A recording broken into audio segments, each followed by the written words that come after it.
This is a quick video about the Thomas Flinn veneer saw.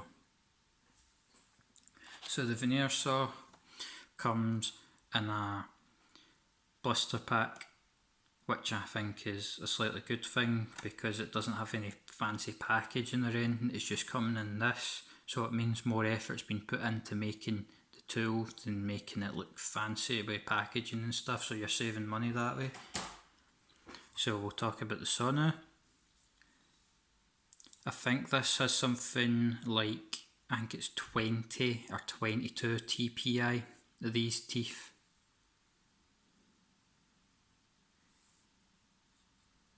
I don't think there's a different tooth pattern between these two ends, so they're the exact same.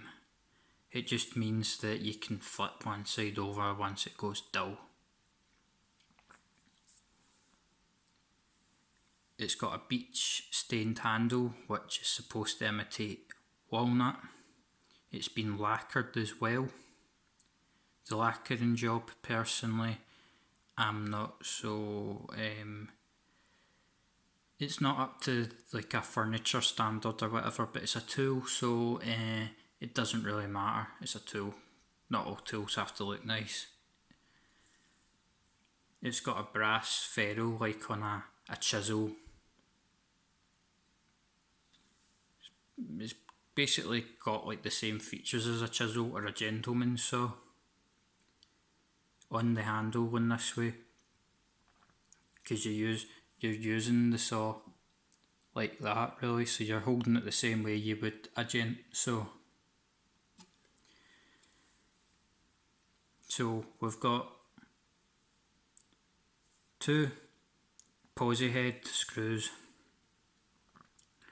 I also have a crown saw which is made by Thomas Flinn as well, because I think Thomas Flinn are the only people that really make traditional saws like this.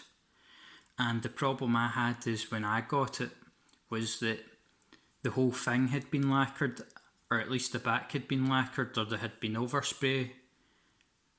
And what happened was that the ends of these must have had lacquer or something in them, because when I went to unscrew this, just out of curiosity,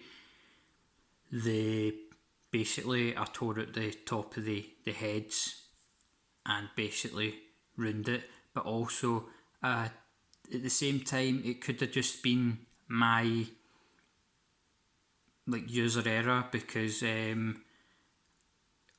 I decided I would lay this on top of a bench and push as hard as I could underneath it, and eventually the screws did come out. So it might not be the lacquer, it might just be I was being a wee bit daft, but I don't know. But you'd expect to just able to unscrew these and get it over and done with. But it is it cuts perfectly fine. It does take longer than what a scalpel would, but at least you can stick this on you can stick a piece of timber beside this and you can get a square 90-degree cut, which I think's useful. It's more useful for different applications, but I think it's quite useful, especially if you're making like a demolin table with a sunburst or sunrise pattern on it. This is quite good. That's what I used this saw for following pattern jig. So this is quite a useful thing for that type of stuff. But you could use a scalpel the same, but I think this is just better because you can get a square cut a lot easier, because you can stick this right up against a piece of timber and it will follow it. It is a pull saw, so you have to pull it, which there shouldn't really be a problem that way. That's a piece of flat spring steel, so if you really wanted to push it, you could just turn the piece of steel over and do it that way, but pulling it, no problem. It's made to the same standard as most Thomas Flinn stuff, so it is pretty well made. This will last forever. I'm not exactly sure if you can get replacement blades for these or what, but I'm sure if you try hard enough, you can sharpen these quite fine if you have a small enough saw file. So yeah, it's a good saw.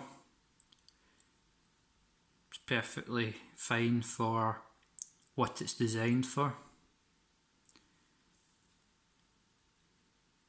There isn't really any downsides to it. It's a traditional design that's been used for God knows how long.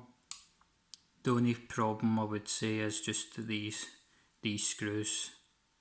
That if you tear the head on it, then you're not really going to be able to flip the saw around, and it's basically impossible to use the teeth on this side with the saw this way around, because you're only going to get whatever that distance between where this handle starts and where this saw blade starts. So you're probably like 5mm at best, maybe 8mm if you're trying to use it that way around. So definitely use it this way around. It's the way it was designed.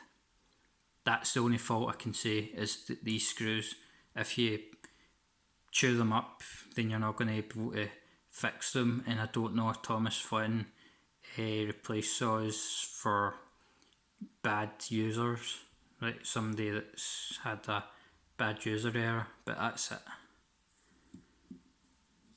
It's a good saw. Thanks for watching.